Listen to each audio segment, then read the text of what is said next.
Hey everybody, my name is Edgar and I'd like to welcome all of you to another episode of Defusing the WMSCOG, and we're back with another episode of Red Flag Friday. And as you see, we got a very special guest today, Michele Colon. I think she does not need any introduction. She's OG, she's the GOAT, she's the one who started this movement.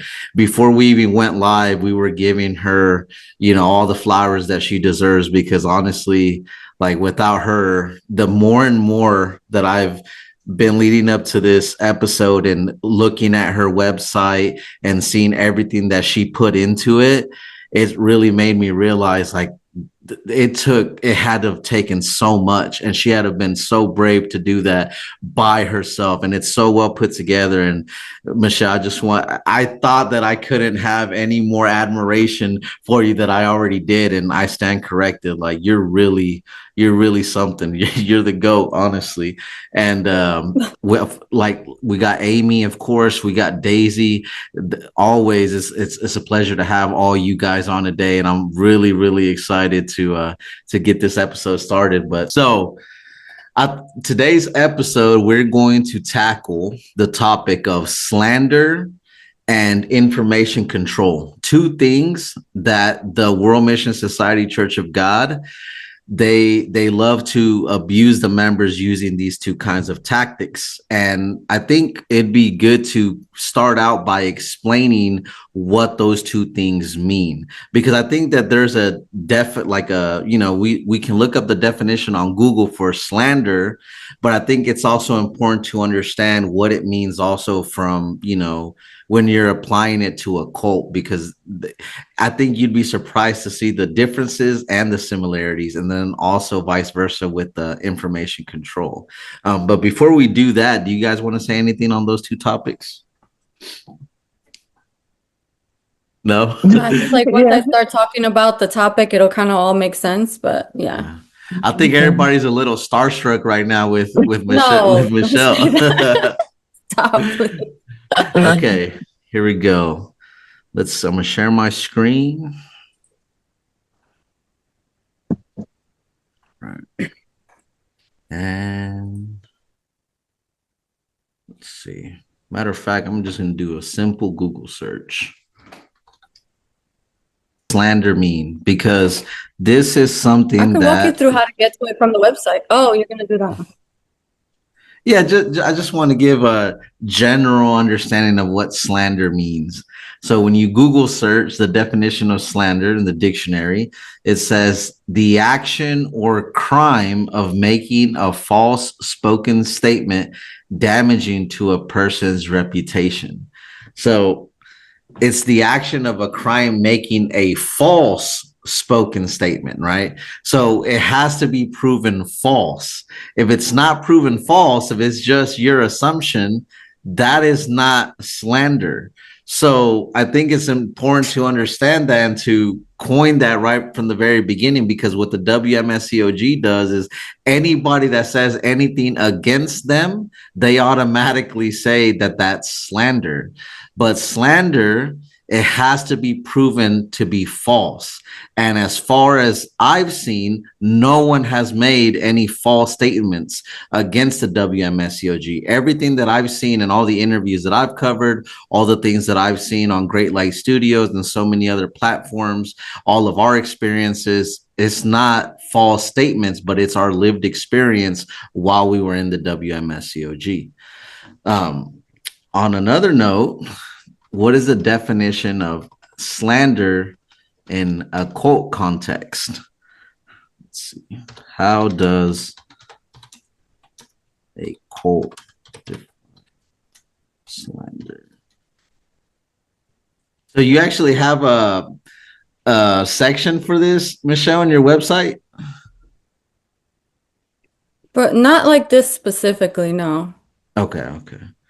So let's see. Matter of fact, I got some slides pulled up right here. Okay. Can you guys see my screen?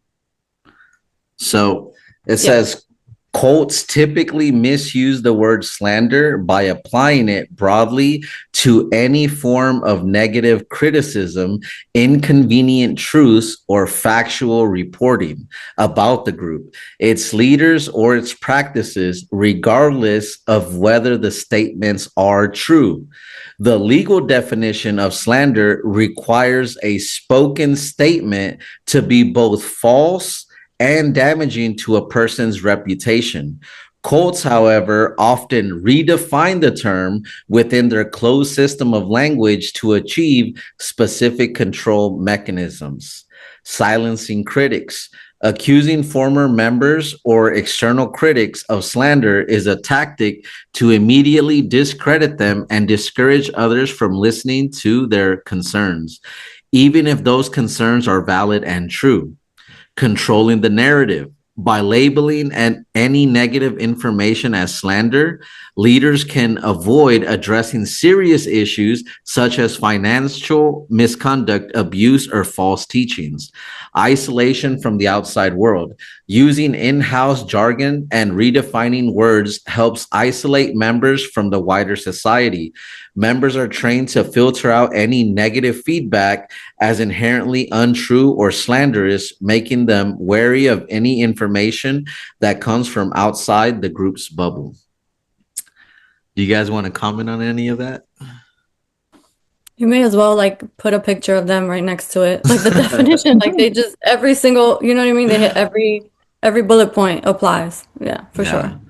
Literally. And I think that it's very important to understand what these words actually mean, because they're thrown around in the WMSCOG without any context.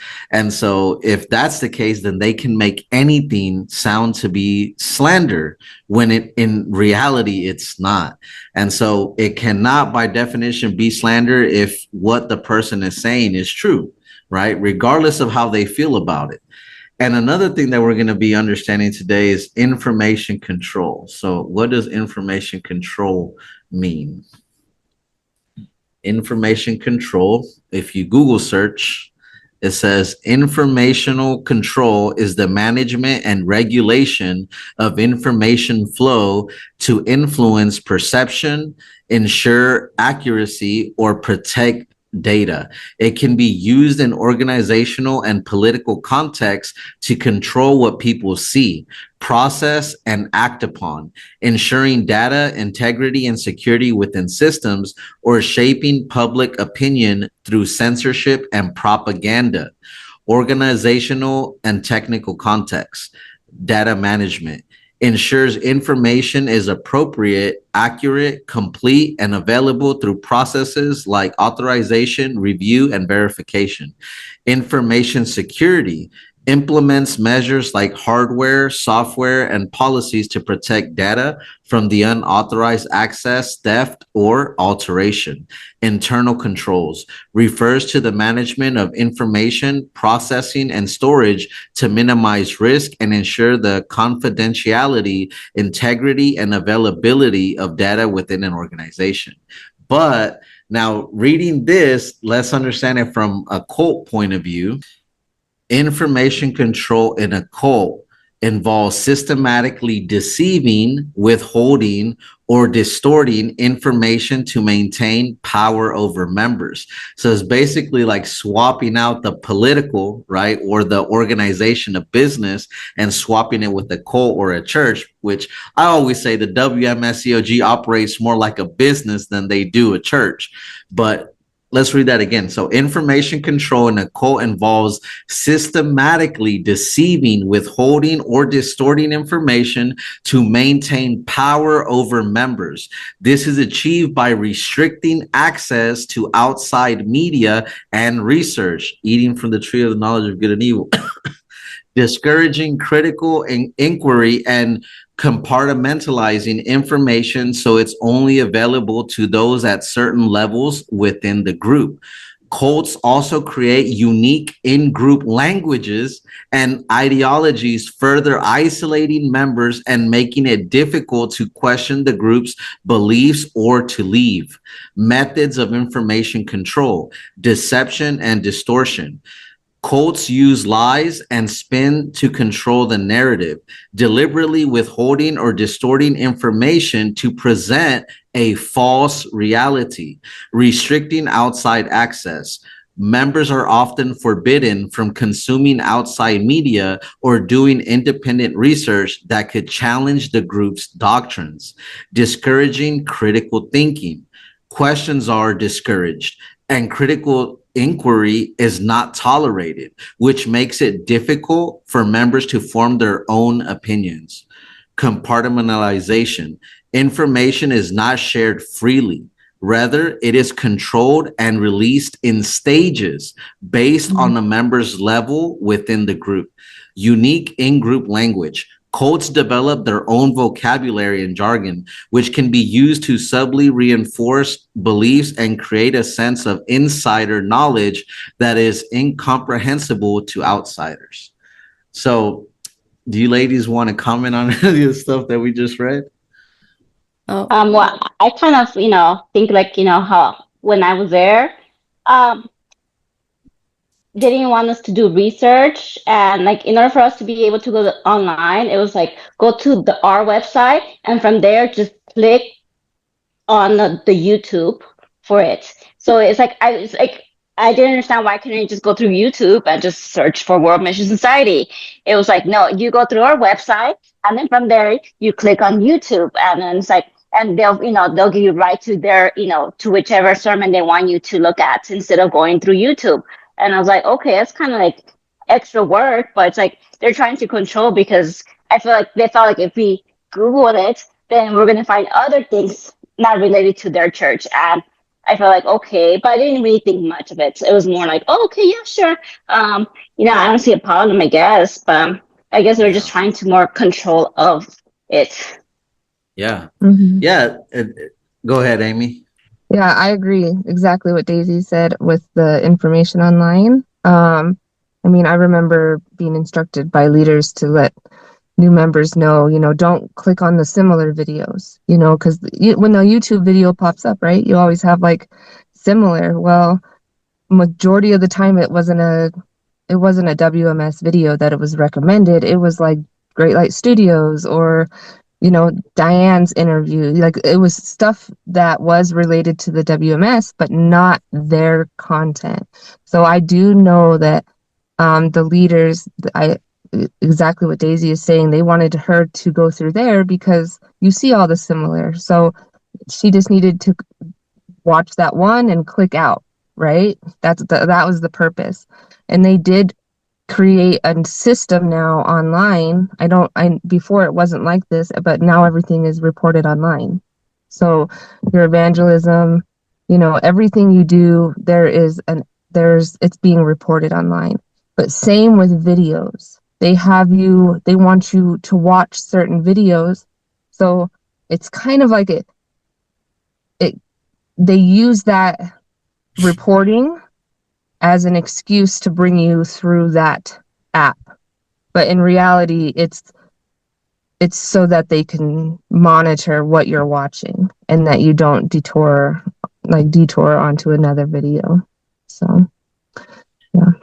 Yeah. And I think that, again, that's screaming a red flag, because what they're doing is they're controlling what you can see and what you can't.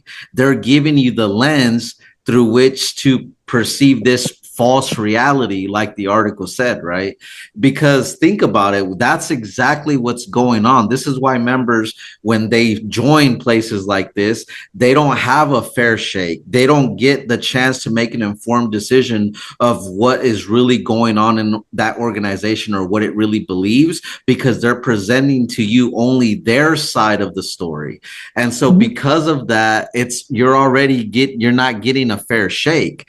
And this is why information control is dangerous, because what if the church when they approach somebody, they were to tell you everything that they believed up front? Nobody would join. Nobody would join. If they would have told me right off the bat, An San Hong had mistresses, this man was a gigolo in Korea, you know what I mean, doing all these things. Zhang Gyeojia was divorced, had children. Her own children don't believe that she's God. They were intermingling with one another. You know, General Pastor her did her own thing. Nobody would, I would have, you know, shut the door on my friend when he came preaching to me that night. But they don't tell you that. And so that's exactly what the topic of today is. It's basically information control from places like the World Mission Society Church of God. How dangerous is it and how evil is it? Because they're not letting you know up front the reality of what they believe. Michelle, you got anything to add to that? I mean, everything you said is correct. You know, they don't want you hearing anything that contradicts anything that they tell you. They also don't want you to consider an alternate position because that creates annoying questions for them. I feel like they always said like, "Oh yeah, you can ask whatever questions you want," but they really didn't want people asking questions. They just wanted you to just go along with whatever they were teaching you. And you know how, remember the sermon books, there was like a script. So it was like, you say this and the person says this, and you say this and the person says this. And anytime that you had a question that kind of went outside of that, I felt like the person who I was asking kind of got nervous and then wanted to always bring me back to that same, back to the script that they're, you know, used to. Questions for sure made them uncomfortable. And then if you ask questions or you ask too many questions or they think that you're doubting too much or you might cause other people to ask questions, then they kind of isolate you even more from everybody else within the congregation, which is what they did to me. But I mean, yeah, the information control is big for sure. Yeah. Hey, Marissa, happy to have you join us. Hi, Marissa. Hi, Yes. guys. So another thing that I wanted to mention is in that article, it also talked about like how there's levels to it, right? And I think that that's something that the WMSCOG does as well, and they're very good at it. And what I mean by that is sometimes what a new recruit or a unit leader or a regular common member, as they're called, what they know is different than what a gospel worker, somebody with a title or a certain position or pastoral staff, what they know. And so go ahead, Michelle. As you were reading it, it reminded me of that whole like solid food and like your spiritual baby or whatever. Like that's how they justify withholding information from you. Like I remember I would have questions in the beginning, like for example, who's that lady on the wall? Oh, just keep studying. Don't worry about it. You know? So yeah, that's what it reminded me of. And again, that's a good point, but that totally contradicts the scriptures that they claim to uphold. Because anytime that I read the Bible, right, when I see Acts chapter 8, for instance, when the eunuch was being preached to, the Philip wasn't telling him, hey, I gotta kind of take it slow with you, little by little, you need milk. And he just met this guy. Oh, he was on the side of the road on a chariot reading the Bible, and he goes up to him and he's like, hey, Jesus was crucified, Jesus was killed, Jesus was resurrected. Guy believed, got baptized. What's the difference there? He let him know all the far-fetched the stuff that people might think is crazy. At least he let him know up front. This place, you won't even find out half of what they actually teach until way after the fact that you're baptized. A lot of people get baptized and they hear the name An San Hong. They think that's a Korean name for Jesus. Yeah. I've literally seen missionaries get baptized people, and when they ask them the question, did you study about second coming Christ? They're like, no. They're like, it's okay, study about it later. Do you study about God the Mother? Kinda. Okay, so no problem, study about it later. Why? They don't care if you fully understand. It's all about profiting. It's all about bringing the members in, the recruits. Why? Recruits equals money. And so I think that that's something very important that needs to be highlighted, how the World Mission Society controls the information like that. And then going back to the slander, I think it's also very important to understand how these two things are connected, because slander itself, like we said, if this place puts in our mind that everything that anyone says against the WMSCOG is slander, then what they're doing is they're basically preparing the members, right, in advance to not hear anyone out, to not have any critical thoughts or use their God-given logic, because automatically anytime you hear anything against the church, you're already thinking slander, slander, slander. And that's not right. We saw the definition of slander you have to prove that what they're saying is false. And there's so much evidence out there. And we're going to get into some of that evidence today, but there's so much evidence that shows this place is not credible. This place, as much as they like to cry wolf, they are actually the wolves in sheep's clothing. But Marissa, go ahead, Michelle. I was just gonna make a point that it's not just the doctrine that they withhold, right? They also withhold like what they expect out of you later. Like you're not told from the beginning how much money they're gonna expect you to donate. You're not told about the feasts, about the 5:30s and then the 7:30s, and then how the Sabbath is all day. Like it's all given to you in bits and pieces when they feel like you're ready to hear it and you're ready to commit. Because I know if they would have told me half of what they expected from me in the beginning, I would not have joined. Yeah, No. for sure. And I'm sure that what are some other things that you guys might remember, some examples that you guys found out later after the fact, after you got baptized, that you might wanted to have known beforehand? But for me, it was like, yeah, I mean, after we watched the, 2013, like with Ron and Diane, like eventually they told me about like, about his family, and I felt very like, what? I was like, well, but as soon as as soon as they tell you, they have something to tell you about it. But this is all physical. This is not spiritual. We only look at the spiritual things. It doesn't matter about physical things, right? But then it's like, okay, but then there's other things. It's like Passover. If you don't keep it, physical things, bad things can happen to you before. Yeah, I mean, it's like sometimes it's physical things and sometimes it's spiritual. Just depending on like how where you're at that moment and how they feel like they should tell you. So it's like, okay, and it's like, but don't worry about it. It's like they wanted you to just brush it off. And like, oh yeah, he was married, and it's like whatever. And it's like kind of like a conversation. It's like, hey, dude, like this is like important. You know what I mean? Like, can you talk to me more about it? Or it's more like, oh yeah, but don't worry about it. We don't really care about physical law. Let's continue studying here. And I was like, okay. So I just felt like, like they withheld everything from you until either you find out or when they have no other choice.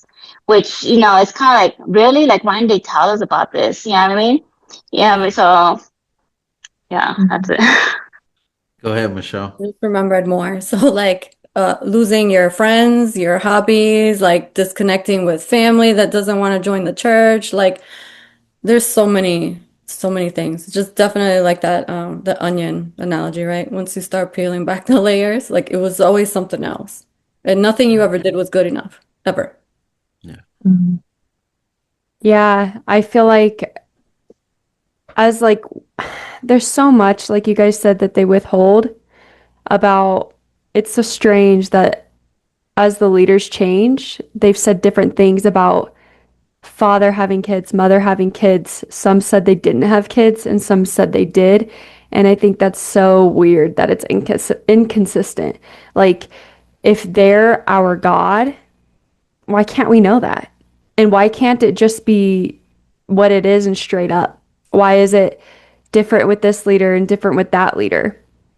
But I think too, like when we become gospel workers and we learn all the 50 subjects of the sermon book, we learn the 70 subjects of the countermeasure or the 20 subjects of the countermeasures.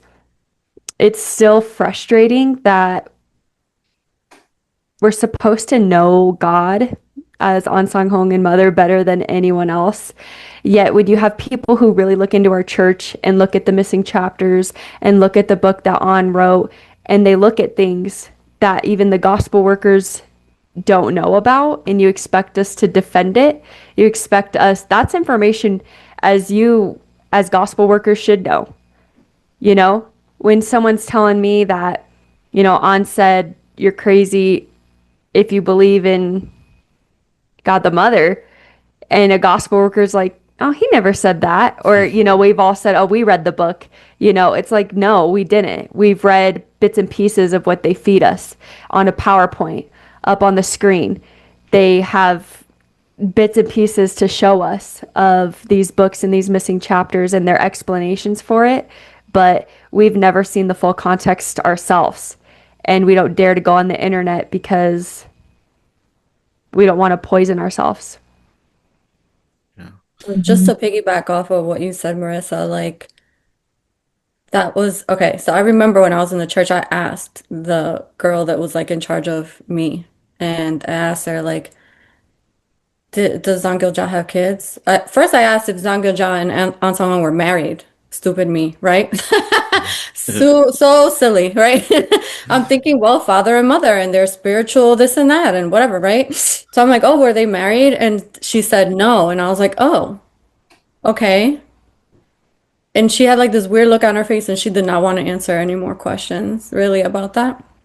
And I remember after I left and I did some research and stuff, and I found out that not only were they married to other people, but they had a ton of kids like separately, and the Zengilja was divorced, and An Song-ho was separated from his wife, and information control was a big thing, and that's why I started writing and publishing things online. I'm like, okay, people need to know all of these things they're not telling you. Like they were more strict about the information back then before all of the information became public online. Like they wouldn't preach and say about mother, they would just say like the female image of God. I think now sometimes they are more upfront about it when people ask because the information is pretty readily available now. But yeah, the records of his marriage and all the children and stuff like that, we weren't told about any of that, not when I was there. And no one was really Mhm. asking, Yeah. as far as I know. Which is kind of scary, right? Because like we want to we should know about God who came to the earth. What was their life like? What kind of people were they? You Hmm. know, when you look back at Jesus, I mean, from when we could see his life when he was 12, you know, I mean, it doesn't say much, but like you could see his life. Like Yeah. he didn't have kids, he didn't have a wife. Like that wasn't like God's focus on the earth. So it's just so strange and weird that if we believe in this God, why shouldn't we be able to know what their life was like? Oh, they I had mean, kids? That's not information we should know. yeah, I mean, but like remember, you would also then be set up to answer the question, why would God then have like intercourse with their children, right? Like all kind that just kind of leads into this down this rabbit hole that they would rather just not have to deal with, I would imagine, right? Because those questions are very hard to answer and very difficult to sort of explain away, I think, in my opinion, right? Because Yeah. how do you justify that? Besides saying, oh, well, it's just physical things. Yeah, it's still physical things with God's children if they were in fact God, right? It's still weird. It still doesn't make sense. It's still gross. So, Yeah. yeah, Exactly. I I feel think like, oh, go ahead, Michelle. I just think their whole system is set up to quell people's curiosities and questions because they would just rather not deal with it. They just want people to blindly obey, and that's it, because that's easiest for them. Mhm. Yeah. And I want to mention, like, to the members that could be watching this, why do you guys think that they do that? Think about it. Why is it that they don't let you guys know everything up front? Why do you think that they feel the need to control this information from you? Think about it. When you're studying, they're making you look like a fool, not having all the details, all the information that's readily available for you online. You have to find out some other way that he was married, that he had kids. They don't tell you the truth. You tell me if that's an honest, I don't even like calling it a church. Tell me that's an honest organization. It's not. It's not. It's really not.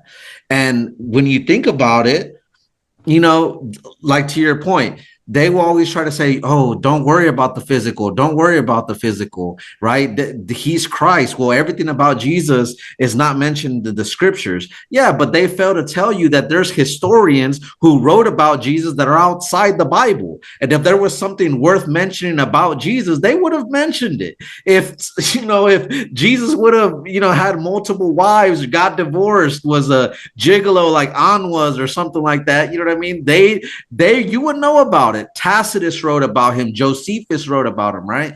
And so they don't do this, right, for a reason. They don't want to tell you up front because they know the second that they tell you the truth, there's no way you're joining. So what their plan is, they want to indoctrinate you slowly, build this foundation, spoon feed you the information so that once they love bombed you, once they've indoctrinated you, then it's that much harder to leave once you're fully indoctrinated. But ask yourself, is that honest? Because if you're in a relationship, think about it. You're essentially joining a church, like joining a relationship, being in a relationship. Imagine you're, with your significant other, you think that they're this perfect person. And you're like, man, I want to give my life to this person. And then a few years down the road, you find out they were married 3 different times, got 12 kids, you know what I mean? Filed bankruptcy twice, you know what I mean? And you're like, yo, why weren't you upfront with me? Oh, it's because I love you. I needed to spoon feed you. No, bro, that's BS. It's because if that would have been the case, we would have never been in this relationship. And I think it's very telling on the part of the WMSCOG that they don't give their members the information up front. You have to find it the hard way. Go ahead, Michelle. I know you have something to say.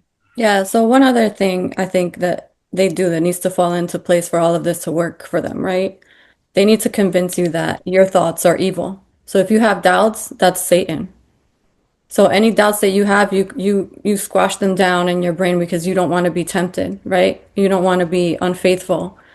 You don't want to lose your salvation. So there's multiple methods to this information control and things that need to fall into place, but they've got the system down for sure. Yeah. Amber, what's up? Good to have you. Hi, Amber. Hello. Good to be here. Thank you. You got anything? So the topic at hand is slander and information control, right? And so we're just kind of talking about some of the things that we wish they would have told us up front. Like, and everybody brought up some good points. And one of the things that irks me that I wish I would have known up front is like all the times the church split. Like, to me, that was a big one. When I found that out, I was like, whoa, why didn't you guys tell me about that from the beginning? I think that's something worth knowing, right? That Ansan actually didn't establish the World Mission Society. I mean, I'll have to take your word for it that he established this church because the history doesn't show that. So I wish that was something that I wish was told to me up front. Do you have anything? Yeah, I would have to say it was the point that you were touching up on about him being married, like him having like children and like I was really taken. I was actually at least 3 years in when I found that out that he had children, and I actually found out while I was preaching, and I guess a lot of members have been finding out some other way, so they finally had to have like this meeting about it and address it. And like you said, it made me look silly. You have me going out thinking I know what it is that I'm preaching, and then I'm being told information from people I'm preaching to, things that I should have known already from the leaders in the church. Yeah, and to your point about like it being as similar to like being in a committed relationship. The thing is, like, when we got baptized, that was a commitment, right? So imagine like being in a relationship and then getting married, right? Committing to that person, making that step, and then finding things out years later. And that alone makes it harder for you to walk away, right? Because then you have to look at, oh my gosh, like I wasted all these years. I wasted all this time. What about the memories I had? that in itself makes it harder. And then you have to go back on your commitment, your vow that you made, right? So, I mean, I would have to just say later into the cult. It's, I know I can't call it church either. I have to call it cult. I have to call it what it is. Um, Later into the cult, that was the biggest one. But when I first joined, I would have to say An Sang Hong, not knowing who that was. Like, I got baptized in his name, thinking it was them speaking in tongues coming from a Pentecostal church, right? So I would have to say those two things were like the biggest things. In the beginning, it was not knowing that I had just got baptized in a different name. It wasn't until my first Sabbath that I realized this was the name in which they were worshiping. And I demanded to know who he was, right? And by then, I'm already baptized. So you just keep going. And then 5 years in, 3 to 5 years in, gospel worker, like really into it, brought family, brought friends, and find out that he has children. And I'm like, oh, okay. It makes it more difficult to leave because now I have to look back at 3 years and about like and all the people I brought in, the commitment I made, and yeah. So was the two hardest things, I think. Go ahead, Michelle. There's actually a name for that. It's called the sunk cost fallacy. So I just looked it up so I could read you the definition because I know what it means, but it's just easier for me to read it. So it says the phenomenon whereby a person is reluctant to abandon a strategy or course of action because they have invested heavily in it, even when it is clear that abandonment would be more beneficial, right? Yes. So even though leaving at that point would have been better for you in the long run, because you feel like you've invested so much time and energy and you've probably cut people off and you've changed your whole life around. Perhaps you moved to a new city to lead another church, right, Amy? So like you get sink deeper and deeper into it. And so it makes it harder to leave. Yeah. I mean, I want to say this like for the record, World Mission is not special. They didn't invent any of these tactics, you know. They've been around for a long time. Cults have been around for a long time. They are not special and they are not new. They're just the one that we got sucked into. Yeah. Go ahead, Marissa. That's crazy. When you guys were talking, when you were talking about the information control, it's also kind of crazy to think, like, have you guys ever seen the picture of On with the birthday cake in the cult? No. Oh. In the cult. Yes, I've seen that. Or like the picture with him and his family having fun in the lake in the cult. Did we ever see those pictures? Like, did World Mission show it to us? No. Like, I think that in itself is information control because we as members are sitting there singing that he's alone, he's eating porridge, he's walking miles by himself, he's breaking stones. So as members, we're like, oh my gosh, Father, sacrifice. Yet there's information on the internet that that's not the case. How is someone so alone when they have a wife and children? And how is his gospel path so hard? And how is his only food porridge when he's having fun in the lake and has a 3-tiered birthday cake? Not only that, but like imagine if you wanted to take a day off of all the days they wanted you to be there to go to the lake or to the beach or to the pool, right? You couldn't do that. I have to say this too. Okay, have you guys, this is specifically, I know Cheyenne Zion knows, but have you guys ever heard that mother said, do not swim in lakes? I can't say I have. Okay, so for sure, 100% in Cheyenne Zion, probably in other Midwest, but I know Cheyenne for sure, it was told to us that mother said, do not swim in lakes because you don't know what's in there. So for a long time, we're not by the ocean. We're over here in the Midwest, in the middle of the States. We love lakes. I want to get in the lake, but we don't get in the lake because mother said don't get in the lake. There's a picture of On in the lake. Not to mention birthdays. I mean, I didn't celebrate my birthday the entire 5 years I was in there. 5, 6 years, the 6 years I was in there, I did not celebrate my birthday single time. What was did they ever give a reasoning behind the lake thing? Because that's just weird. because Mother said you don't know what's in there. I'm like, what, is the Loch Ness monster in there? What do you mean? I mean, Cheyenne is kind of ghetto. There could be like carnies bodies at the bottom of the lake. So I was like, maybe that's what's going on. There's some dead bodies or something. She knows we don't. I But think That's she so must weird. she must have mentioned that after watching Lake Placid or something. That's it's a thing. nuts. It's a thing. The members in Cheyenne, like older ones know that we're not supposed to be swimming in the lake according to her. But then you go online and you're like, oh, well, Father's in the lake.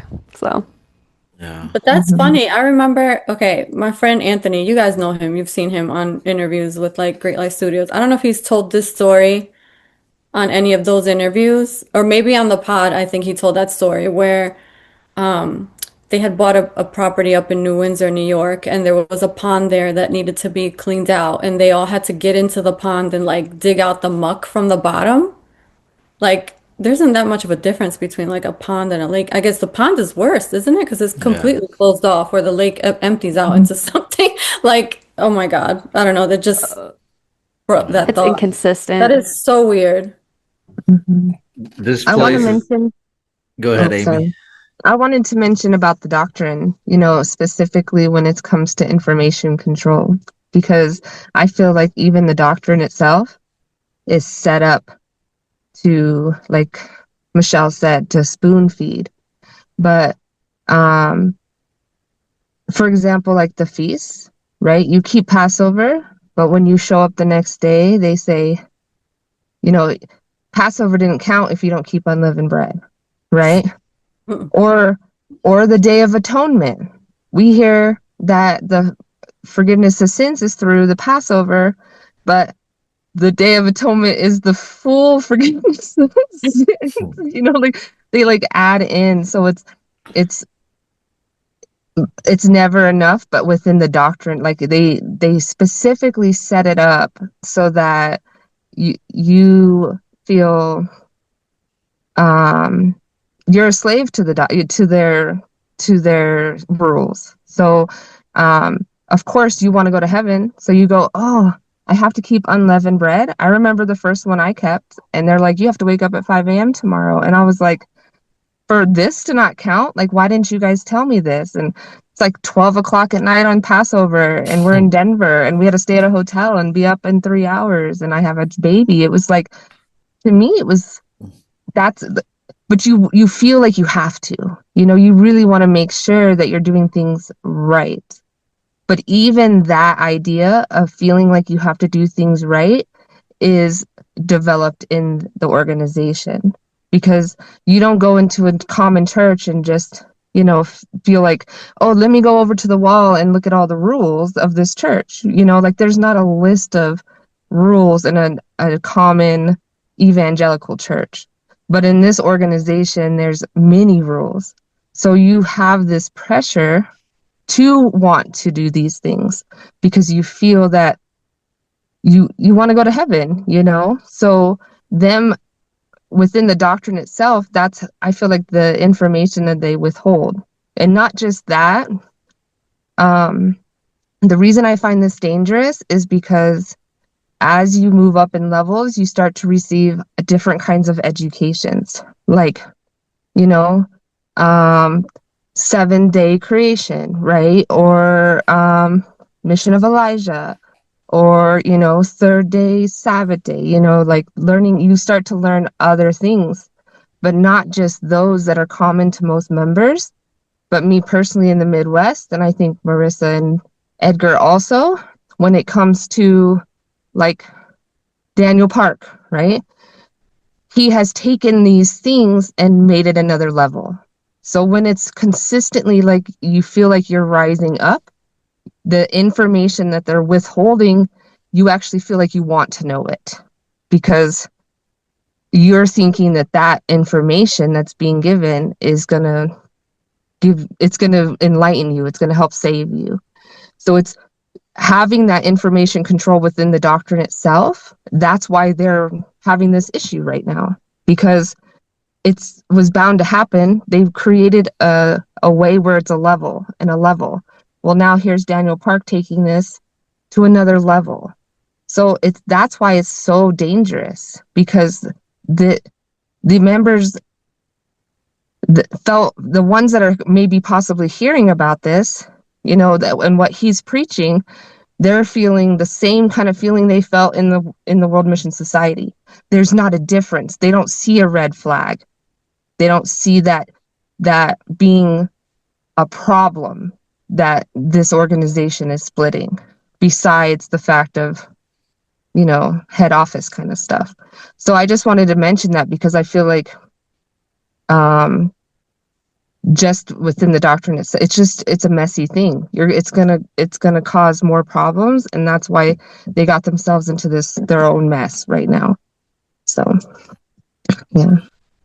Yeah, everything this place does is like they shoot themselves in the foot every single time, through the church splitting, the doctrine changing. I mean, they do it to themselves. Even what Michelle was mentioning in the beginning, like, the way they went after her, you know what I mean? Like the way they go after people, you know what I mean? And then they draw attention to the people that leave because of it. So it's like, you know what, WMSCOG, keep doing what you're doing, because you're going to be your own downfall at the end of the day. Like, you're literally the one that's causing what's happening now. The whole Daniel Park situation, another internal beef between General Pastor and himself, and it's just crazy. Like, and I enjoy it. I sit back, I'm eating popcorn, because I'm like, yeah, this is what they get. This is what happens when you got these people with these egos, right? And they're fighting for power, and they're both lying. Well, who can come up with the better lie?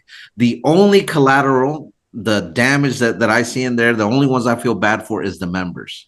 I feel so bad for the members that are caught in between, right? And the ones that are in the WMS, the ones that are now with Daniel Parks thing, and just anyone, people in cults in general. And and to your point, Amy, when you're saying like it's levels to it, right? And again, it's part of the information control, right? And it's like, there's leaders who are told certain things, but even when these leaders are told this type of information, because I remember we were taught certain things and we're like, common members cannot know these type of studies.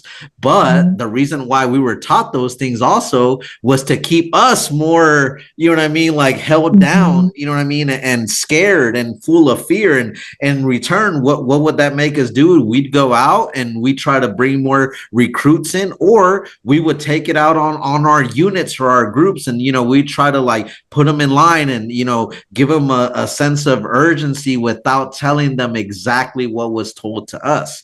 And so it's just, but in the same way also, the WMSCOG is just like it's the gift that keeps on giving, because as time goes by as well, like you find more and more information that they don't want you to know. You're finding out more and more, stuff almost on a daily basis. And it's crazy to me because, we've talked about the kids, we've talked about, them being divorced and the church splitting, but there's more things that are coming out now. Like, the fact that An San Hong didn't even know how to calculate Passover when he first established the church. I mean, how can this guy, how can he be second coming Christ? And he they make this huge problem where they say Passover was destroyed and lost during the period of the Dark Ages. And then An San Hong has to appear out of nowhere coming from the east with the seal of the living God to restore the Passover. Yet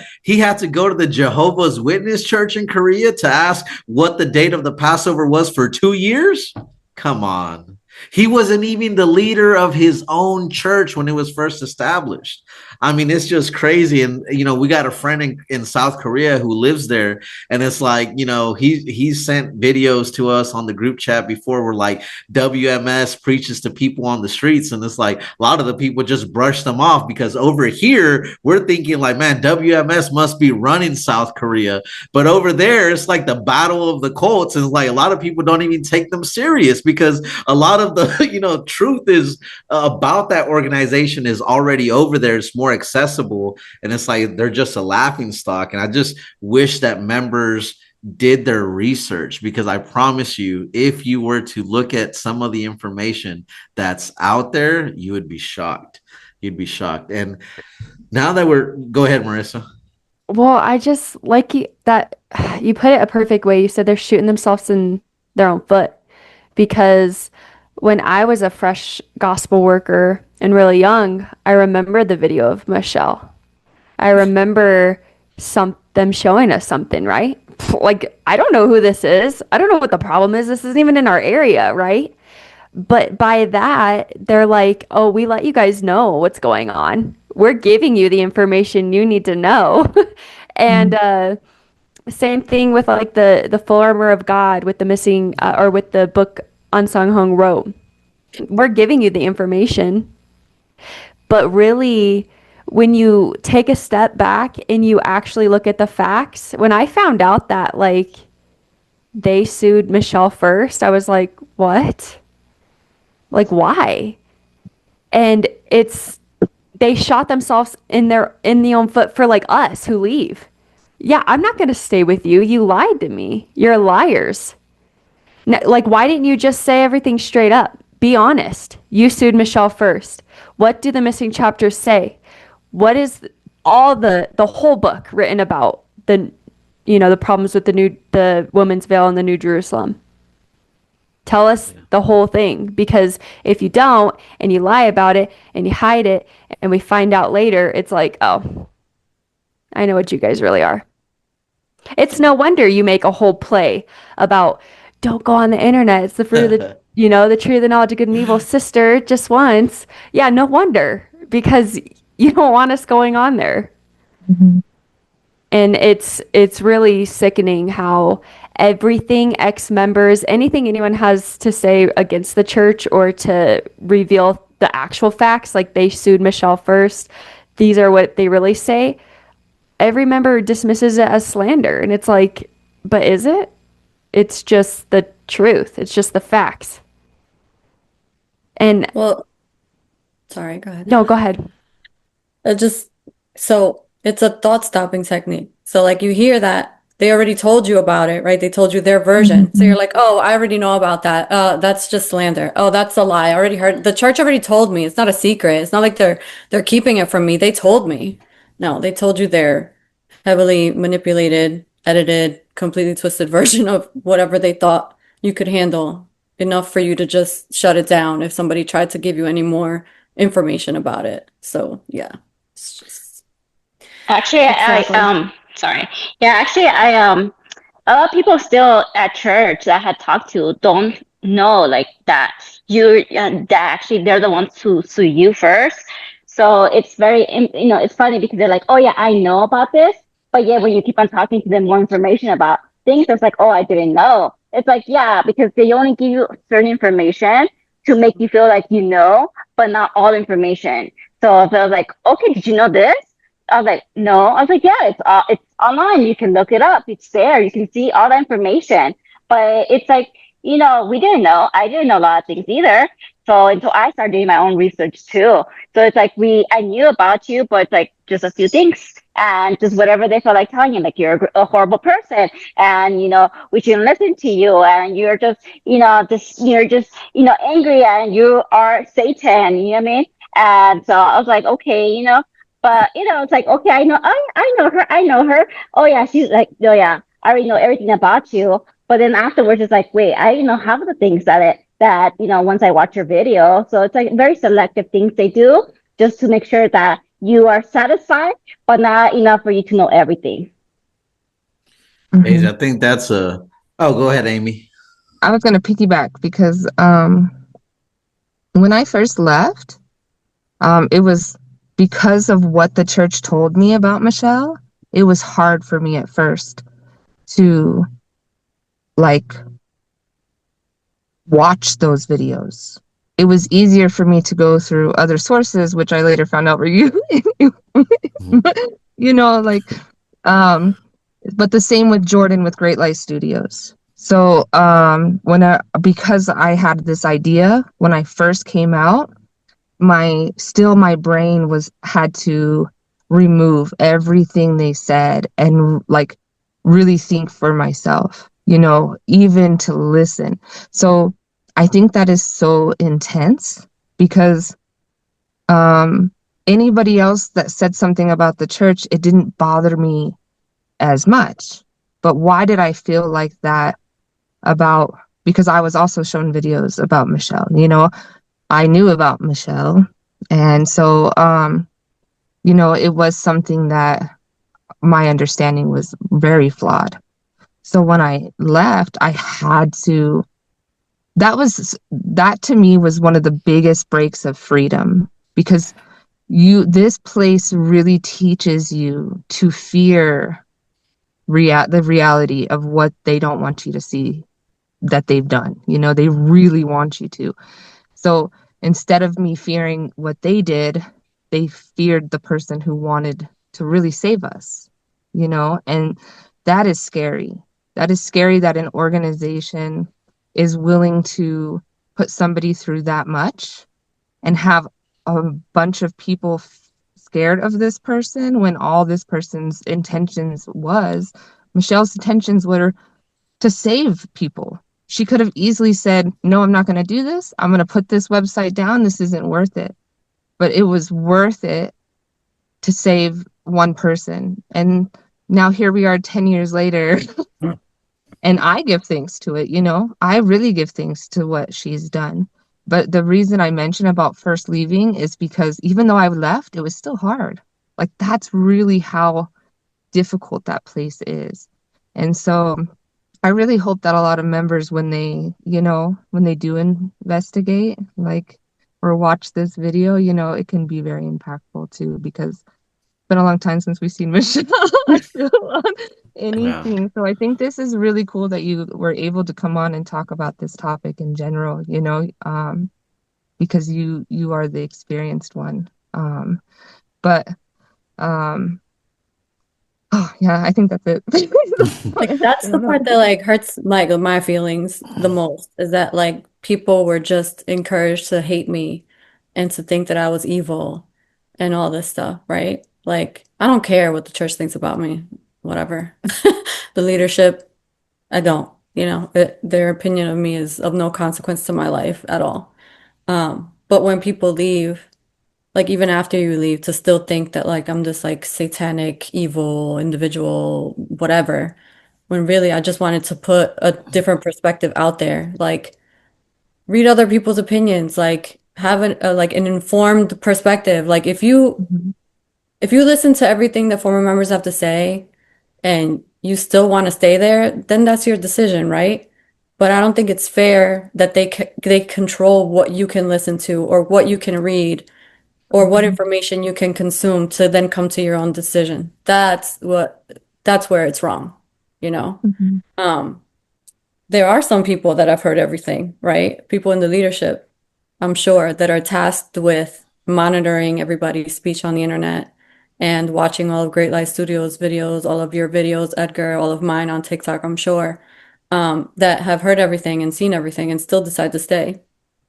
That's their prerogative, right? But I think it's a real disservice to the members who don't get that opportunity because of the control that they exert on them. So I just want to say, like, you know, these people are, I think Daisy, really what you said, Daisy, about how they painted this picture, right? They do this to all the members, but specifically, we're going to talk about Michele because really Michele started this whole thing. You know what I mean? Like I said in the beginning, looking back at everything, she's really the pioneer of this movement. And literally, I did not know you at all. Before I even said a word to you, I already had an understanding of who I thought you were. And that was painted by the WMSCOG. The same with Ron. And I've talked to Ron. We talk a lot more now recently. And like, he's so cool as well. And like the way they painted him. Such a cool person. Yeah. And it's like, it's just so crazy to me because you guys are so cool. So like, you guys are just genuine people. You know what I mean? You guys ain't faking the funk or anything. It's just, it is what it is. Right. And you guys are so cool. And yet I find it funny that they paint this picture of you guys when in reality, the people that we need to be worried about, and I'm speaking to the members inside the WMSCOG, is your leadership. The people that'll look you straight in the face and lie to your face. The people that are trying to separate you from your family, that are trying to raise your kids, that are changing the doctrines on you, that are making you believe that they didn't tell you this lie a few weeks ago about the world ending, or last year or the year before that. Those are the people that you need to be looking out for. Those are the people that you need to be like, man, I need to watch my back with this person, not these people. But it's just so crazy to me because this is exactly how organizations like this work. And so, like I said it before, Michele, I think everyone on this panel is so grateful for you. And I'm also excited where we're at now in 2025, because I feel like the tide is turning. And like before, it was you know, and a couple of people scattered over the years. And now it's like so many members are speaking out, and there ain't nothing the WMSCOG can do about it. And so, like we've said it before, now you guys got to deal with it. You guys got to deal with what you started, with what you created. And so, to Marissa's point about shooting yourselves in the foot, I think I said it in my last video, but I'm thinking this might be a new nickname for them. I think we need to start calling them Cheddar Bobs, or they Cheddar Bob themselves, you know, like in the movie. Because, yeah, literally, these people shoot themselves in the foot every single time. And so go ahead and keep continuing to control the narrative and trying to control the information, because it's going to end up biting you in the end, like it already has. Go ahead, Marissa. I wanted to piggyback off of what you said because, like, once you leave, you see how genuine and just authentic Michele is and Ron is. And, like, I think Ron had said in his, I think it was his Great Light Studio video, he's like, it's like the church can never be wrong. They're just perfect, right? Oh, So yeah. like even Ron is like, it's not I don't want to be there anymore. It's not like, you know, it's something wrong with all of us. Oh, it's they wanted to indulge it, they loved the world, they wanted to drink, they wanted to have sexual immorality, they wanted a family, how dare they? They wanted to get married. It's always something wrong with us. It's never them. Yet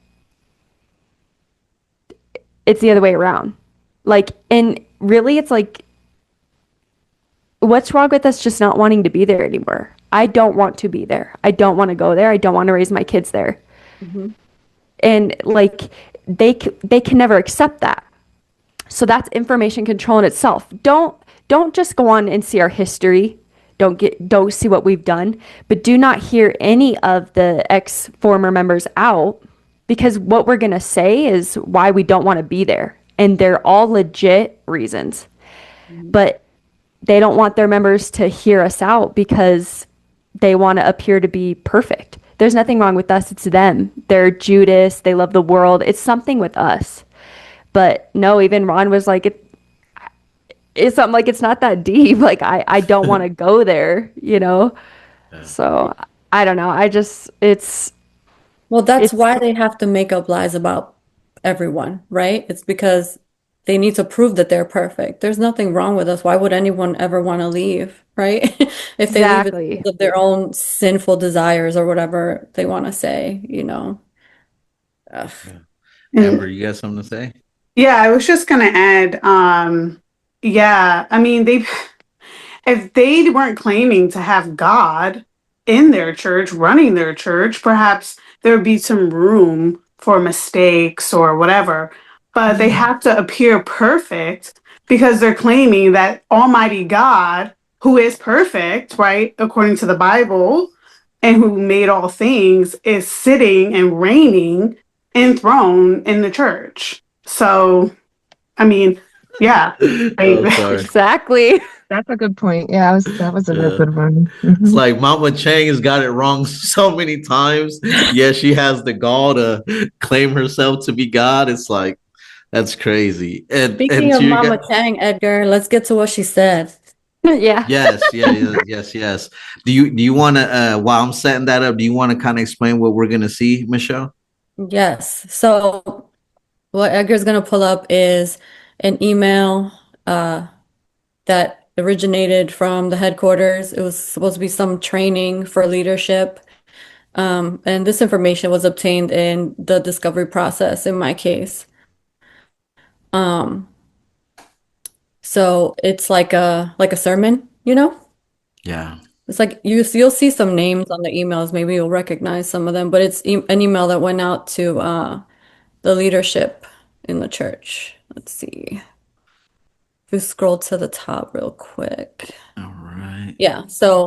Um, so everybody knows Daniel Lee, and then there's other leaders there that you guys may recognize from other locations. I don't know all of these names. I know some of them, only the East Coast ones I'm familiar with, but yeah, so the only reason I wanted to include the email was to show any current members that might be seeing this that, like, yes, this is a real document that originated from them.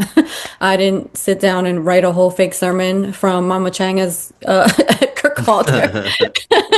But this was something that went out in December of 2011, and the reason that that date is significant is because the first lawsuit against me was filed, I think, a few days before this email went out.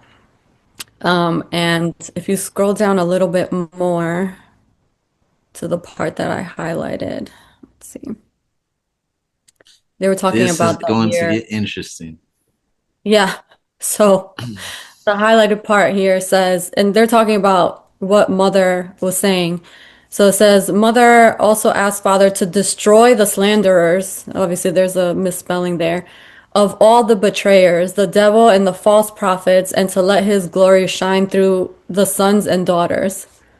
So here you Wow. have Zangilja praying that the slanderers would be destroyed and the betrayers. We can read context clues, right? They're talking about me specifically at that time, and anyone else who left and may have been speaking negatively about their experiences in the church. So, when I first read this, I was like, wow, like internally, they're not really hiding who they really are, or she's not hiding who she really is because these are allegedly her words. So yeah, very, very godlike, very mother's love, like, everything, like what the Yeah. church teaches, and then what you really see sort of behind the curtain is a little bit different. I don't know if you guys have the same feeling reading this that I did when I first read it. Maybe it was because me realizing that this was around the time they filed the first lawsuit, it kind of hit me like a brick. I don't know how to explain it. I was just like, whoa, So So yeah. so this is mother's heart towards her children. I really want people to see that this is coming from the so-called God.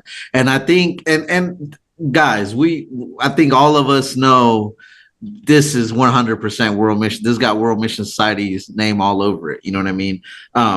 We can see from the top, but even if we read the context, you can see this is the opening ceremony of Dongbek Training Institute and leadership training for overseers. And again, I think it's important to point that out because what they say to overseers is not necessarily what they tell the common members, or they won't tell them directly. They'll have their leaders, group leaders, deacons, whoever's leading them, tell them to kind of like, the Koreans are always trying to wash their hands from getting into any kind of trouble.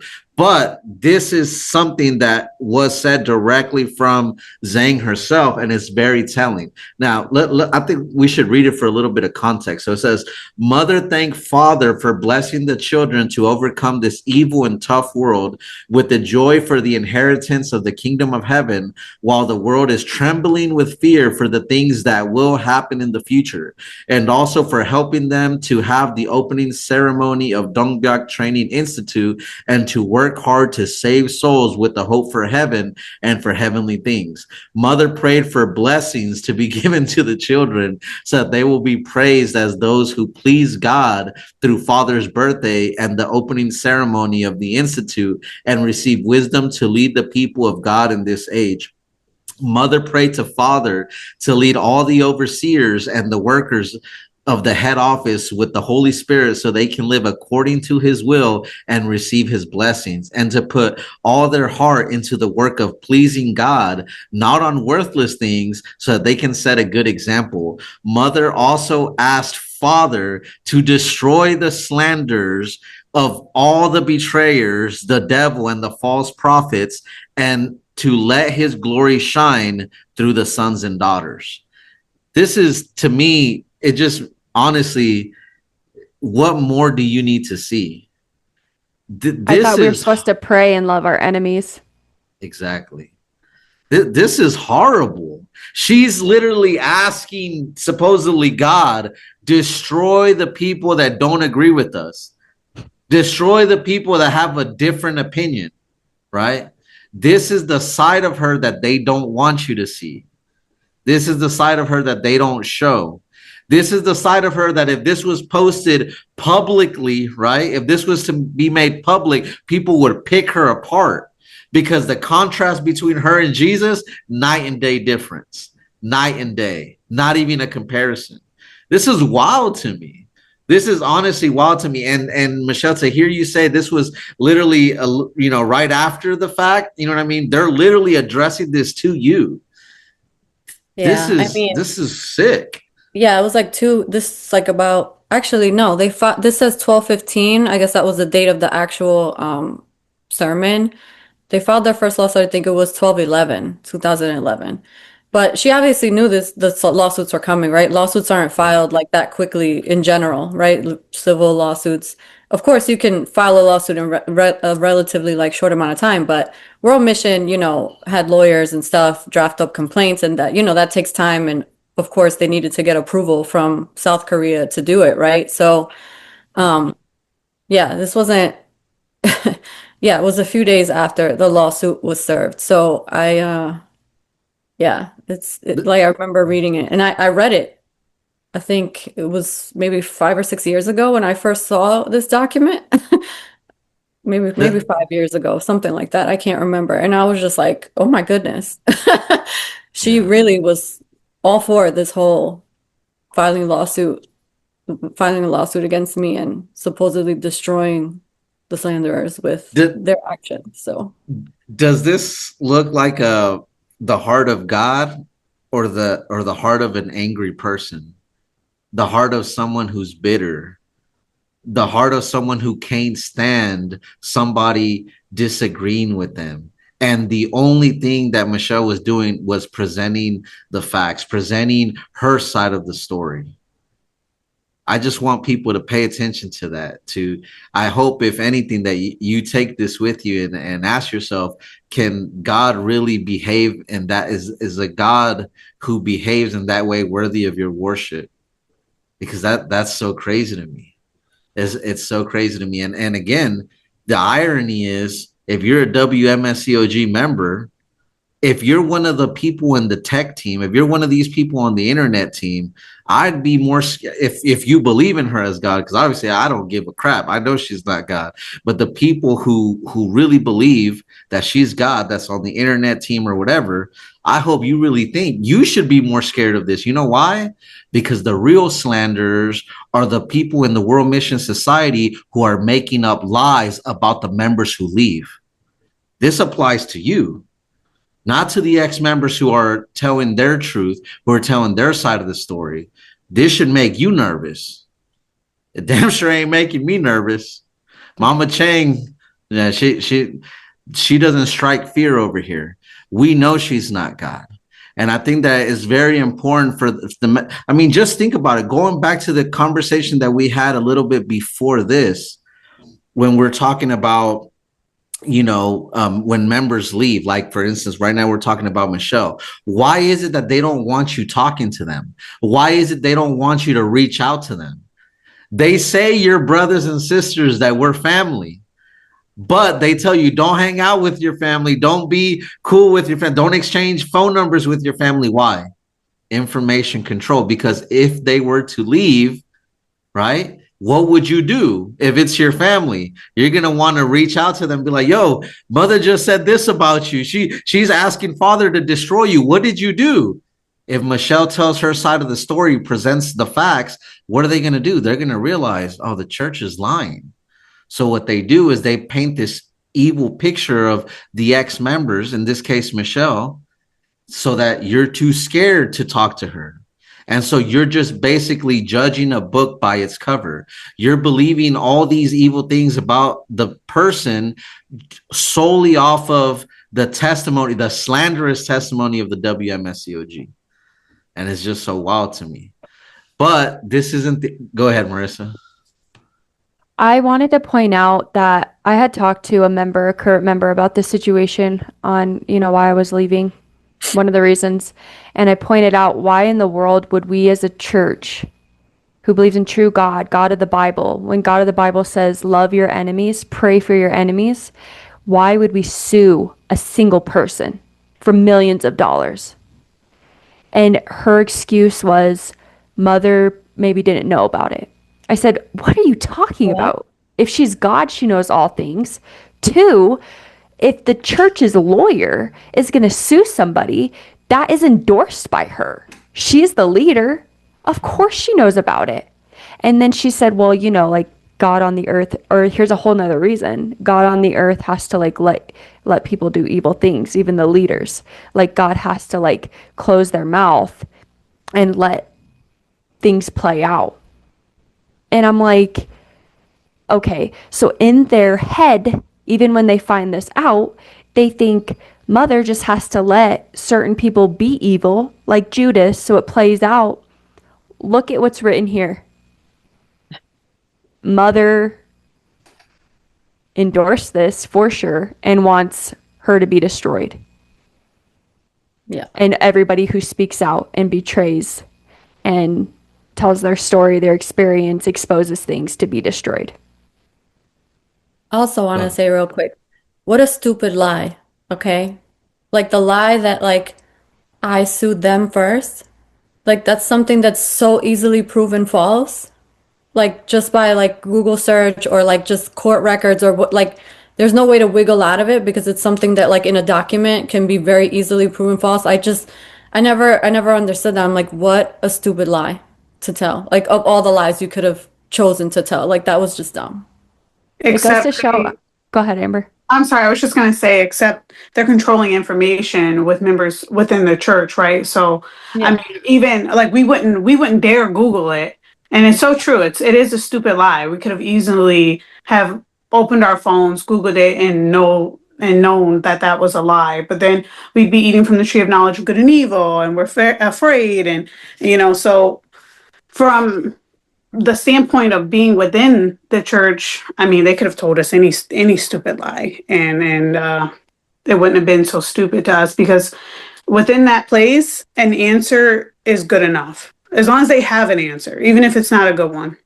I get you 100%. The only thing is that like Amy said, when she found out that it was a lie, like for that to be the lie, you know what I mean? Like it was just very risky is what I'm saying. Definitely, Because definitely. it's not something that you can sort of wiggle out of and say it was taken out of context. Like, for example, Ansel Holmes writing this book, you can make up a story about how, oh, that book was only for this amount of time or whatever it is, right? Like, it's such just an easy, it's a very black and white issue that I feel like they put a lot of stock in that black and white issue and it sort of backfired just because it was just something that was so easily proven to be false. That's all. Shooting themselves in the foot. Yeah. Cheddar Bob. Exactly. It's like that just goes to show how much like they trust that their members aren't going to go look because we don't. But when we finally do, that's it for us. We're like, bye. It's black I and think white. it's also a little bit of arrogance on their part too, right? Yeah, for sure. And I want to do a little exercise real quick. So in the highlighted part, it says, Mother also asked Father to destroy the slanderers of all the betrayers, the devil and the false prophets. Okay. So obviously we know they're talking about Michele. Michele, I want to ask you, at the time when you're building, they're taking you to court, right? When you already had the website up, right? At this time, Yeah. that's so that's the reason for the lawsuit, correct? Yeah. So what were you saying in your on your website at that time so that we can check to see if it's worthy of you being called a slander and destroyed by Aung San Hong? Well, like most of the articles that I wrote when I first left were about the doctrine and basically pointing out the things they misinterpreted in their studies, how it didn't match what was in the Bible. I posted like my 5-part story about like my experience in the church. And there was also a video that I put on YouTube about Big Shine and like their financial information. I think that really ticked them off for sure. So yeah, there's some speculation that it was because I talked about Big Shine and how that was Daniel Lee's company. And from what I understand, the church in Korea didn't really want people to know about that because allegedly the Big Shine headquarters is like in the same building as like the church headquarters. And they were able to sort of somehow keep that under wraps. And they really didn't want people finding out about that, right? Because prior to me speaking out, other people had spoken out online, but no one really talked about that and connected those dots. So I think that that really upset them. But did Big Shine sue me for slander? No, just the church.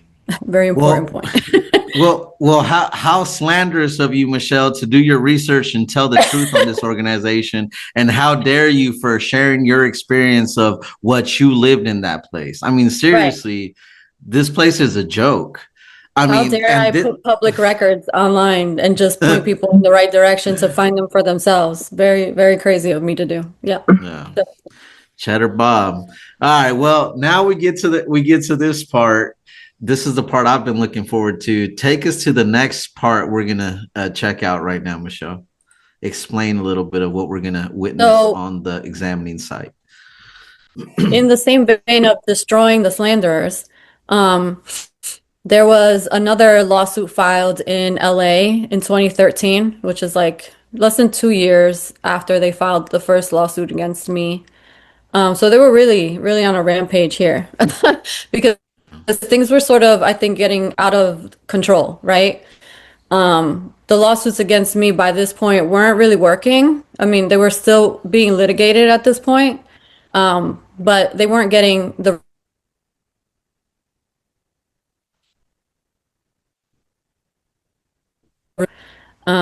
looking for. But of course, that didn't happen. As you can see, it's still up.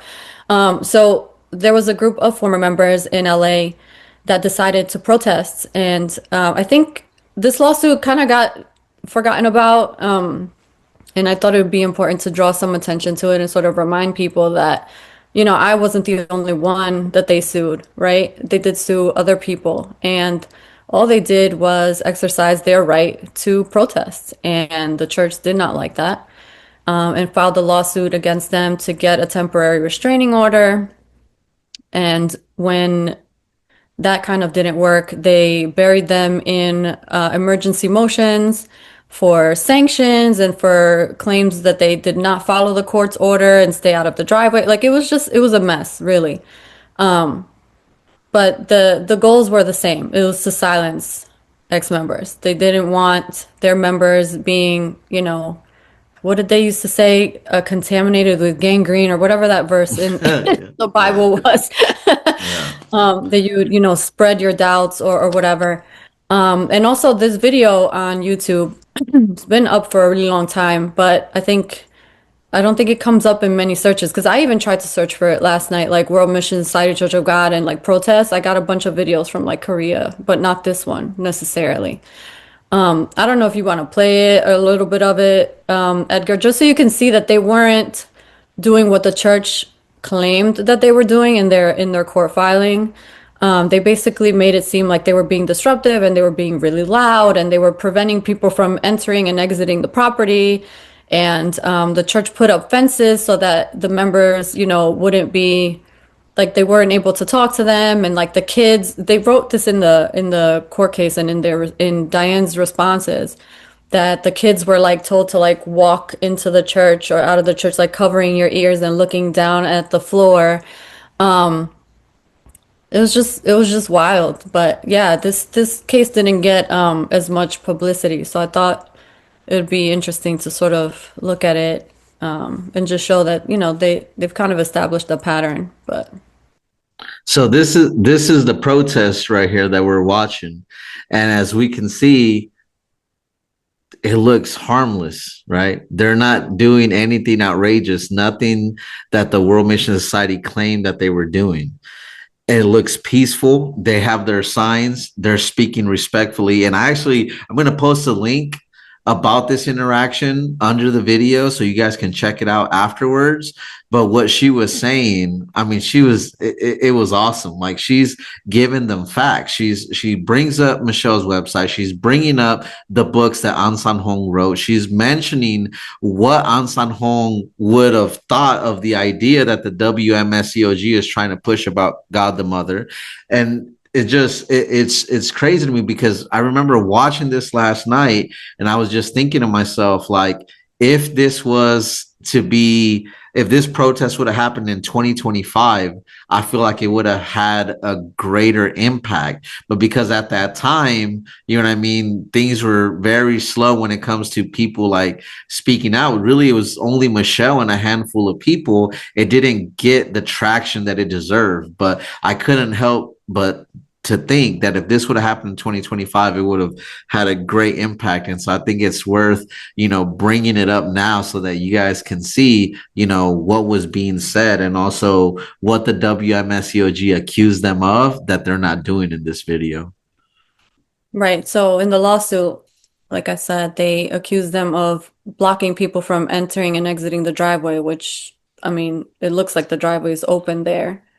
Yeah. They definitely didn't want these protesters there. So initially when they went to court, the judge reinforced in an order like, you guys, need to keep the noise to a minimum. You can protest across the street. You can't, prevent people from entering and exiting through the driveway, etc., which was fine. They went back and they protested again.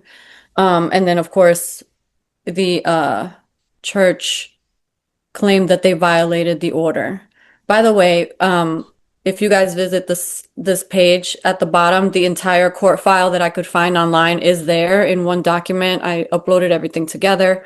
So if anybody wants to review the whole thing for themselves, it's all there.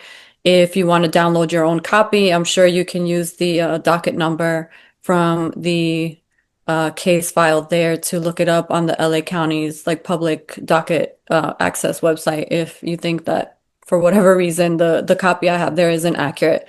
And I'm talking to the members, not you guys, because they might think that I'm selectively cherry picking the documents. I downloaded everything I could find and I put it all together.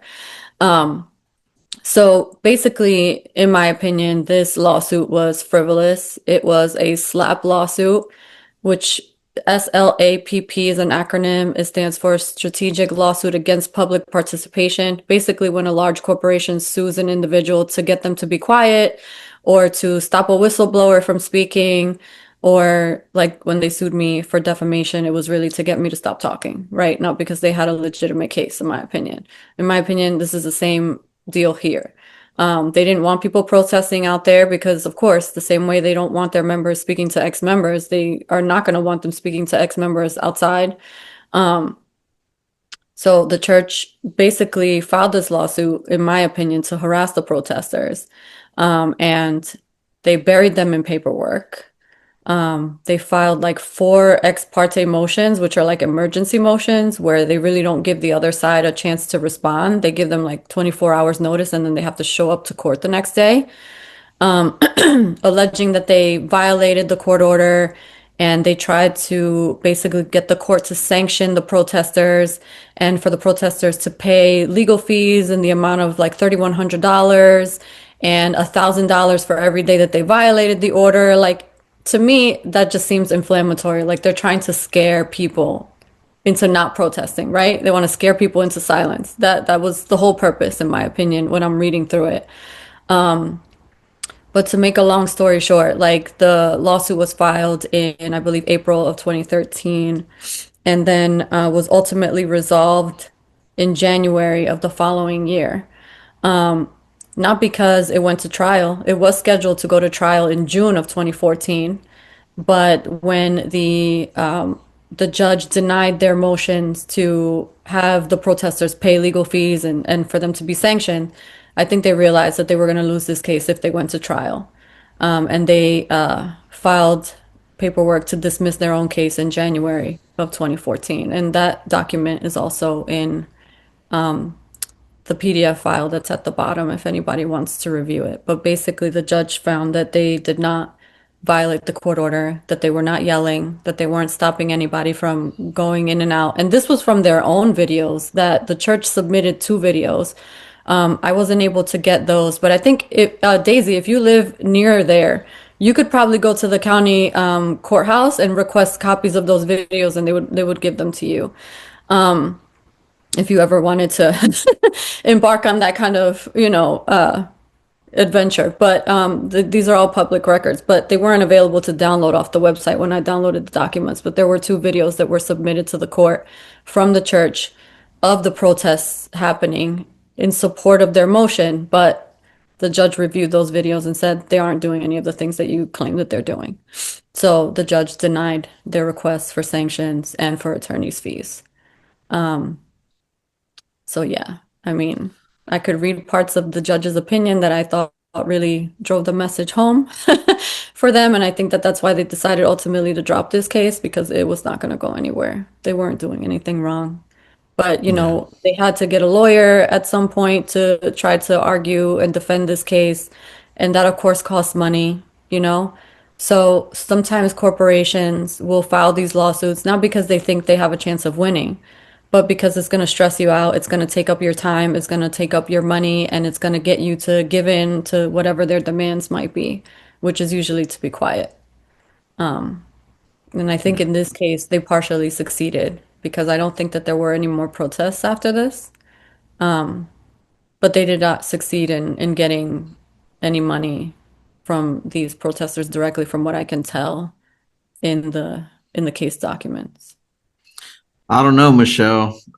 From what I'm seeing in the video, I'm seeing a totally different picture. It looks very, they look very aggressive, very dangerous. I saw that little girl, like she could have been, 5 years old. She looked like a threat. And those signs, let me tell you, they looked very evil. They had a couple biblical verses on there, and God forbid you show up to a church with a sign with the verse on there. I mean, yeah, that's just screaming trouble, right? It's crazy. So are these the same people that Mama Chang was praying to get destroyed? This is her idea of slander, right? Wow. This is just crazy to me. All right. Do you guys Amy, you got any thoughts on the video? It kind of surprises me that there hasn't been any, like what Michelle says, like that is the one. But I do think that the church feeds off of it. They feed off of, even though the church was saying what they wanted against you and saying, oh, you impacted this, you're affecting our members, or, with this video, these people who are protesting, the church is saying that these protesters are affecting members. But on the inside, the church is loving it, because they've already fed to the members that if you're being persecuted, that means you're chosen. Satan is attacking you because you're chosen. So even though the church is saying that, they love it. They absolutely love to feed off of it.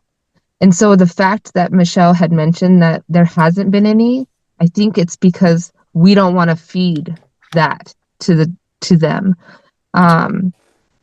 Not saying that we shouldn't, we couldn't, but if somebody wants to, but I do think that it's crazy for me to really think back and go, how did they feel that they were impacted when people were dedicating more time? If I think about the timing of Michelle's case, it was 2012. That was, from what I wasn't in the church, but from what I understand, they preached 2012 was the end, so it only fed into the fact that people thought we're getting closer, we're the chosen, and the church is benefiting off of it because people are committing more time, they're giving more money, they're standing on the side of the church more. So it is kind of unreal for them to do that when they're actually the one benefiting, because of a doctrine or already brain, and I don't want to use that word, already indoctrinating, people to believe such things when those kinds of situations occur. Because we're so lost in the sauce, everything's spiritual. We're not looking at Michelle, we're not looking at this protest as physical people. We're looking at it everything's spiritual, So, yeah. Another thing that was crazy was that I remember back then, I don't have screenshots for this, but the members were saying that like they won the lawsuit and like that they, prevailed in us, which is a lie. They did not. They dismissed their own lawsuit. Oh, So, and wow. and proof of that is in the file that I attached at the bottom Oh, right let now. let me go back to that. Give me Yeah, just this. show everybody like where it is so they know where to find it. Okay, let's see. Okay, I found if you want to bring up, okay, scroll down, I'll show you.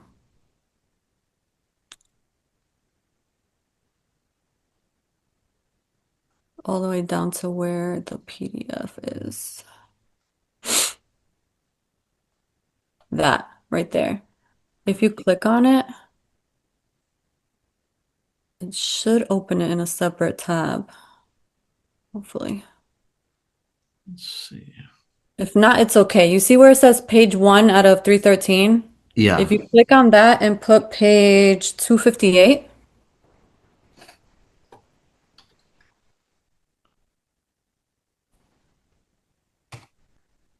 Okay. okay, okay. Go down one more page, sorry. 259. Yeah, Okay, sorry. you're good. I don't know why it says 258. I don't mind. Okay. Shoot. Okay, 260, sorry.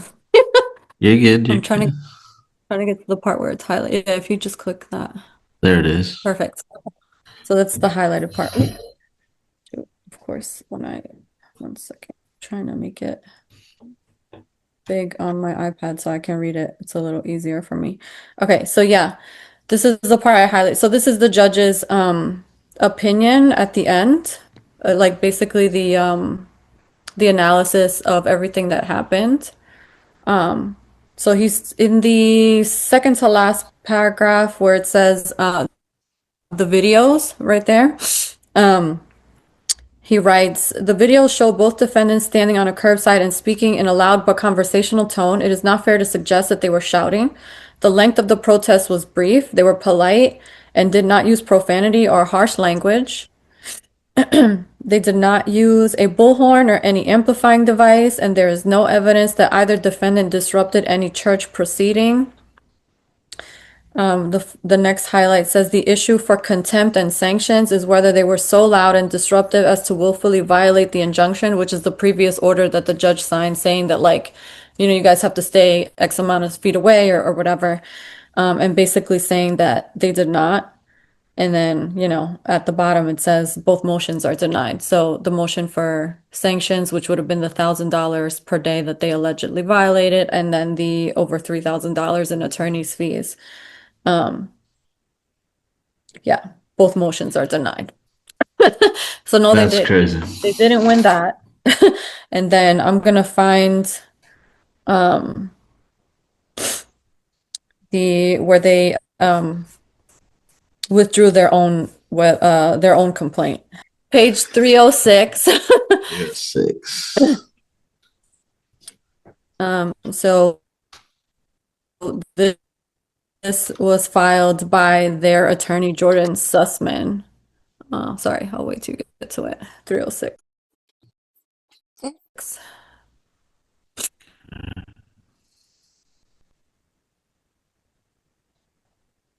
Yeah, there we go. So it says, to the clerk, please dismiss this action as follows without prejudice. And then it says entire action of all parties and all causes of action. And this was, you can see from the plaintiff. So yeah, they did not win the case. They actually did not prevail on the motion that they filed and also withdrew their own case. So Yet they claim to have won it. Yeah, that's what they were saying on social media. I remember I wrote it in the article, but I didn't have screenshots at the time. Because I think, as usual, when they write something that isn't true, the leadership sees it and tells them to take it down, right? Because again, Yeah. that's something easily proven to be false. So,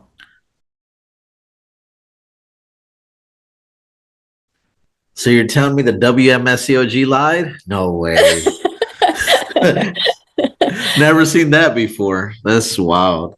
So celebrating a false victory is just like them, and yet they have the audacity to call you a slander. The audacity to call people that speak out slanders when that's all they literally do is lie, lie, lie from the beginning. It's very telling. Very telling. exactly. All right. Well, But again, they count on you not knowing, not looking, and that again, I won't stress this enough. That was the whole purpose for the website, is to put the information out there that they will not show you, that they will not tell you. Yeah, yeah. for sure.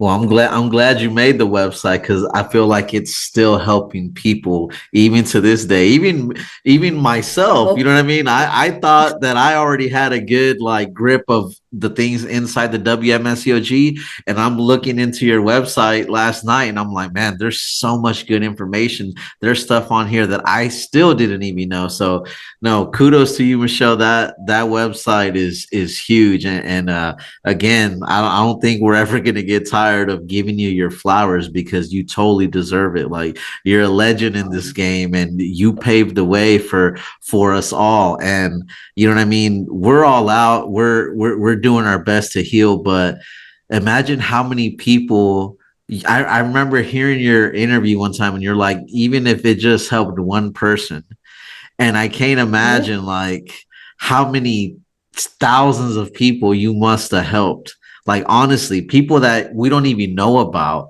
people that haven't even reached out, that's regained their life, that reconnected with their family, you know what I mean, because of what you did. And it would have been so easy for you to have just walked away. You know what I mean? Anybody could have said, I would have done it, but saying it and doing it is two different things.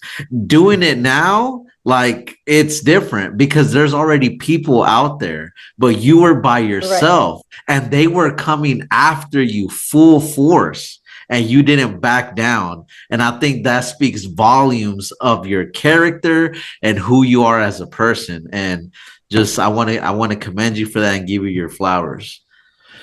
Thank you. I also want to thank the people who reached out, like when I was working on the site, and I did have somebody helping me, like that he actually started the website but didn't have like the information. So like when I left, I touched base with him. So I was doing all the writing and everything, but he did like all the IT stuff and he really helped me out, Tyler.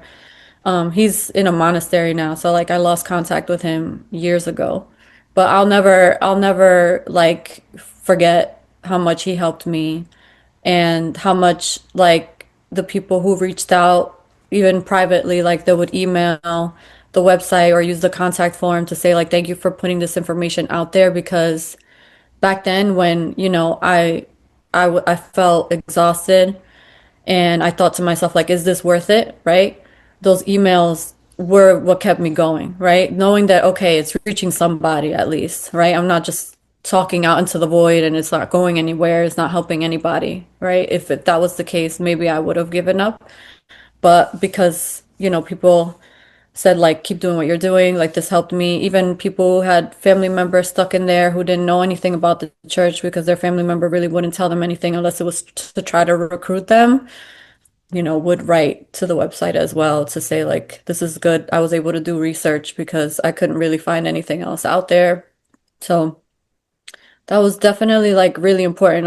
I couldn't have done it on my own for sure without the support of people who did find the information and found it helpful and took the time to say so. So I want to thank everybody out there who emailed over the years. It was like really, really important. That's awesome. You guys got any final words? Well, I mean, I was there when the picketing happened, so I do remember going in there and seeing these people, and they're just like, they really try to get you back inside right away. And they're like, try not to go out. It's like, if you really have to go, like, go out. But if you can't, just stay in. They want you to go like after service, and really trying to like, we don't want you to hear these things because, they talk bad about your father and mother. And you don't want to hear this kind of thing. So it's like, a lot of damage control and really trying to, like cover you from hearing anything of why, because then you hear what's going to happen, you're going to start questioning. So I feel like, they're really, as soon as they see you coming in, they're like, come in, like, no, don't even look at them. Don't make eye contact, just go in as fast as you can. You know what I mean? So that was my, yeah. So it was kind of like, I remember those kind of things that happened, and I was like, yeah, and they cover everything for the, around it. So before we were able to see outside, like the walkway, but then after that, it was like everything was covered. It was like, felt like a prison, pretty much. You know what I mean? So yeah, it just became more and more, something there. Hey, Daisy, so you actually drove by while the protest was happening, right? No, I went in service. It was service time. I went Oh, wow. inside. I was a member. I was there since 2010. So Yeah. I went in there. I saw it. I saw it when it was like during Passover, they did the same thing. I was there. They were not, Ron and Diane they were my leader. They were not my leaders. I was in youth at the time. So, I didn't know anything of them. So then, yeah, but yeah, I went in there. That's what they told me, not to look at them, don't talk to them, and I followed directions and I just walk really fast. And they told me, please don't leave after service if you don't need to, because, we don't know they're still out there and we don't want you to bump into them. But you saw them outside, right? Yeah, yeah, they're like right So there. I remember. so my question is, was it a total war zone? Or- No, they look nice, and they're like, don't, they were just saying that these are lies, and I was like, okay. And but like the people from in there were trying to stop you right away from like listening, so they tried to rush you in and just like, okay. And they make sure they send you, text message, like, just go in there if you have to go, like, really fast. So it's, but I mean, I saw them. I just assumed that they said it was a blessing. You were being, persecuted, that we're back in like, 2000 years ago being, so I was like, okay, I guess it's a blessing that we're being persecuted. Yeah. So that's what It they was told such a me, blessing that like, they had to file a lawsuit to stop it. To stop the but blessing. Stop but the they didn't blessing. tell us that. They didn't tell us that. So Yeah. It's wild. It's wild because the double standard in the WMSCOG is like something else. Like they'll say that the church receiving backlash is a blessing, right? But then when the Roman Catholic Church receives backlash, oh, that's prophecy, right? That Babylon is falling. Well, then what about you guys, right? And so it's just something else. Like you can't make this stuff up with this place. Like it's crazy. So I'm glad you pointed out, Daisy, that you were there, you lived it. It was not how they try to paint it. These people were just trying to share the information, the other side of the story that members are entitled to listen to in order to make an informed. If you're going to give your life to an organization, to a church, it's a good idea to understand what they fully believe, what their origins are, and everything you should want to know everything about this place if you're gonna give up everything to follow it. And so it's just so crazy to me that this place is willing to sue people, tell their leaders that slanders are gonna be destroyed by God, all for trying to get the information out there. And it's just wild to me. Amy, you got anything to mention? Not in particular, no. I'm just really thankful that Michele came on to Red Flag Friday, and this was the episode. And just like everyone else said, we're really so thankful for everything you've done, Oh, thank you guys for having really, me. Fun. yeah, I just wanted to add one more thing. Sorry. No, go ahead.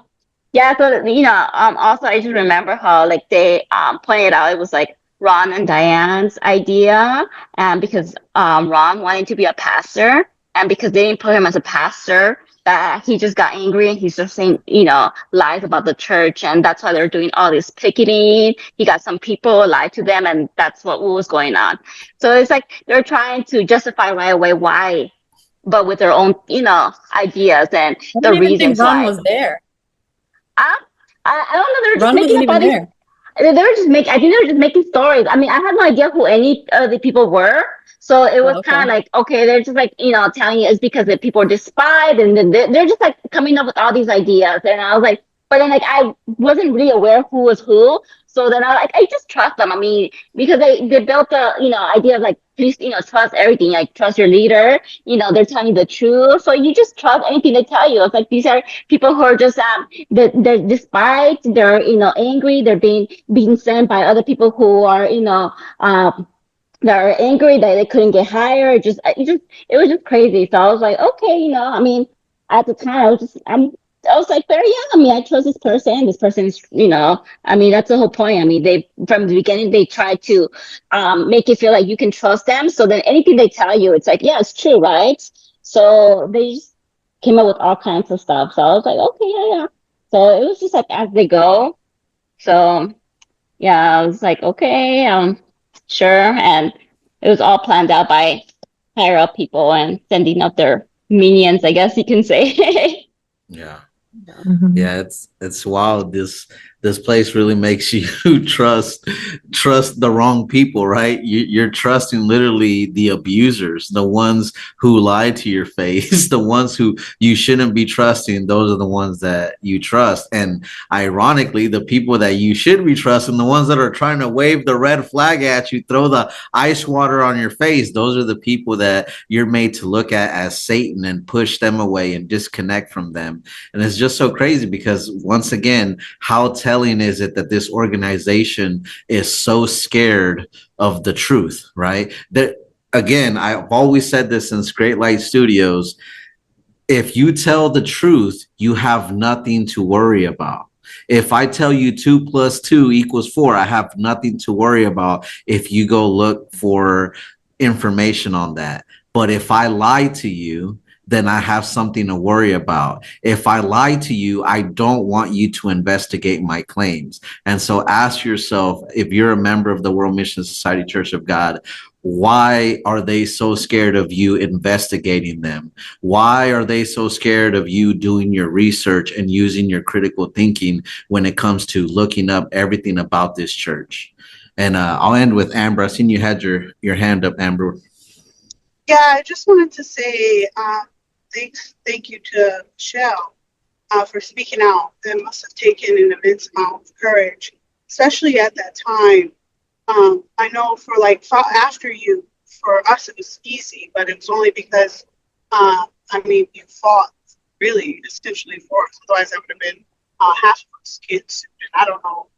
I don't even. I can't wrap my mind around how we're able to do that.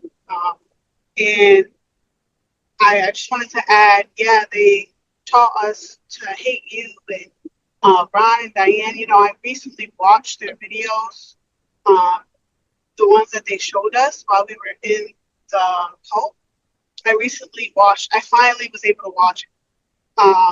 And the lens in which I was able to see you all, after, being on the other end, not in the cult, it's just crazy how they really tried to flip it and switch it and manipulate it. And I also noticed they didn't show us all of it. They only showed us little parts of interviews and things that you were saying online, to paint a picture and to fit their narrative that they wanted to push.